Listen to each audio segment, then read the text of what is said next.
고전을 모르면 고전한다. YGU 영산대학교 이동송 박사 연결돼 있습니다.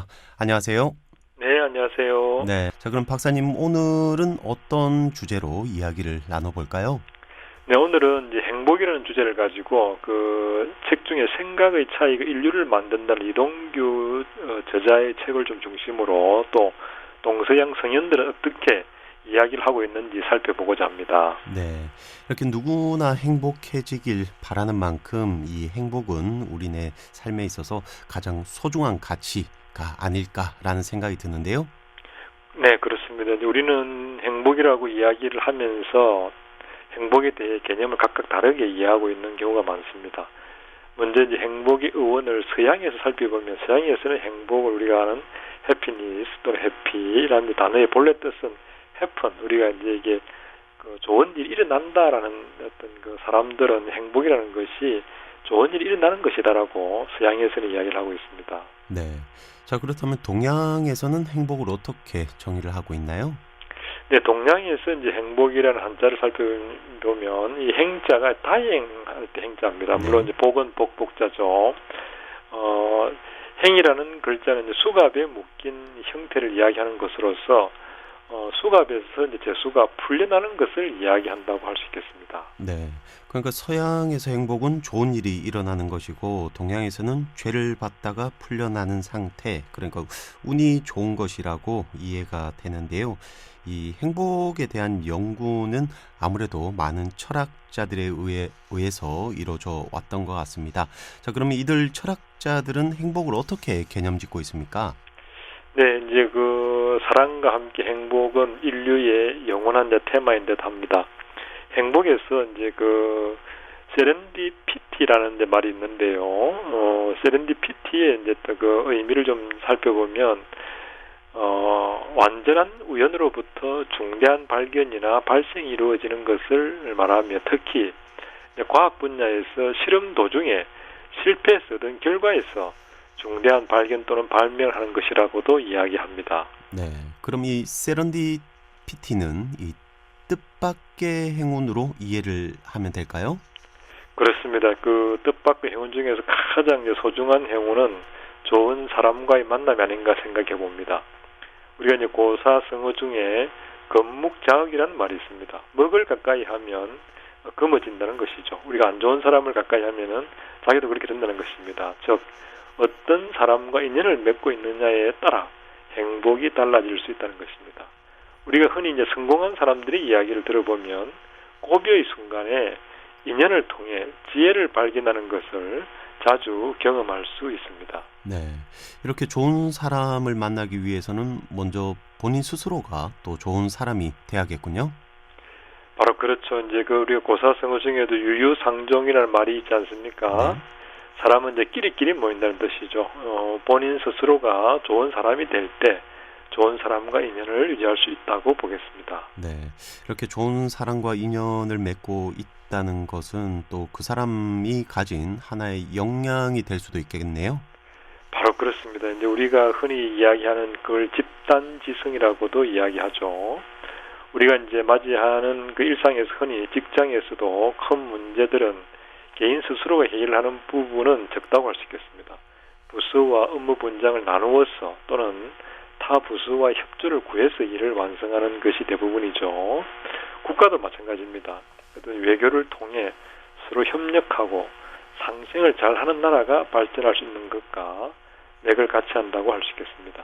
어떤 문제가 발생했을 때 주위에 좋은 인간관계를 형성하고 있으면 많은 부분에서 이제 높은 안목에서 자문을 받아 문제를 해결할 수 있는 안목을 찾을 수 있는 것과도 궤를 같이 한다고 할 수 있겠습니다. 네.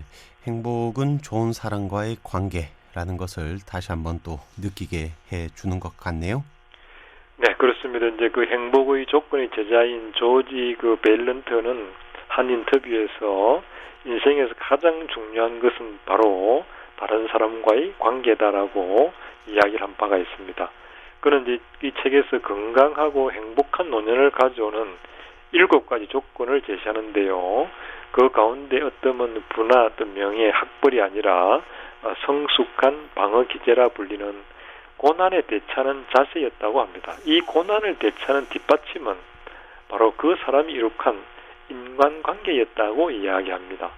서울대 이제 최인철 심리학과 교수도 행복하고 싶다면 행복한 사람 옆으로 가라라고 이야기를 합니다. 네.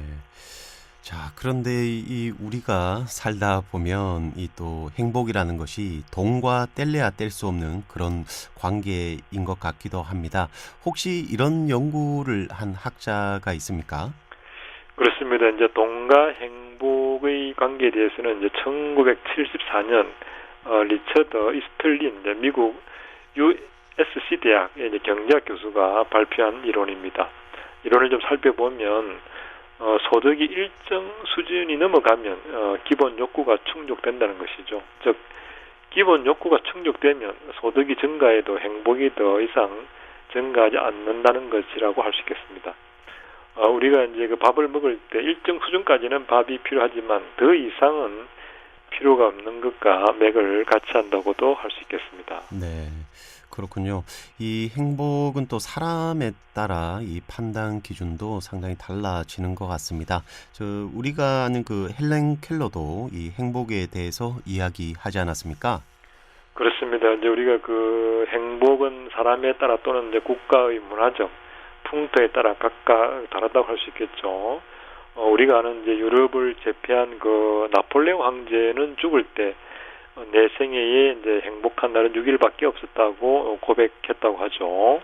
그와 반대로 우리가 잘 아는 이제 헬렌 켈러는 눈도 안 보이고 귀도 안 들리던 이제 척박한 상황 속에서 그의 숲을 사흘만 볼 수 있다면 해서 내 생에 행복하지 않은 날은 단 하루도 없었다라고 이야기를 했습니다. 한편으로 행복은 우리 의지로 되지 않는 것은 받아들일 수 있는 마음의 근력을 키우는 것이 행복에 도달하는 길이 아닌가라고도 생각을 해봅니다. 네. 자, 그리고 이 대철학자로 알려진 칸트도 역시 행복에 대해서 아주 깊은 안목을 또 제시하기도 했죠. 그렇습니다. 이제 우리가 철학이라는 것이 사물의 그 통찰력, 안목을 높여주는데요. 칸트가 이야기한 행복에 대한 게 이제 세 가지를 이야기했습니다. 그 첫 번째가 이제 할 일이 있고, 둘째 사랑하는 사람이 있고, 셋째 희망이 있다면 그 사람은 지금 행복한 사람이다라고 이야기를 했습니다. 네. 그러니까 할 일, 사랑하는 사람, 희망. 이렇게 세 가지가 있으면 행복하다는 건데요. 아무튼 오늘 이 행복에 대해서 다시 한번 생각해 보게 되는 그런 시간이 된 것 같습니다. 자, 이제 마쳐야 할 시간인데요. 오늘은 어떤 시를 들려주시겠습니까? 네, 오늘은 그 나태주 시인의 선물이라는 시가 생각이 납니다. 네, 그럼 부탁드리겠습니다. 나태주 선물. 하늘 아래 내가 받은 가장 커다란 선물은 오늘입니다. 오늘 받은 선물 가운데서도 가장 아름다운 선물은 당신입니다. 당신, 나지막한 목소리와 웃는 얼굴, 콧노래 한 구절이면 한아름 바다를 아는 듯한 기쁨이겠습니다. 네, 오늘은 여기까지입니다. 지금까지 YGU 영산대학교 이동성 박사였습니다. 말씀 감사합니다. 네, 고맙습니다.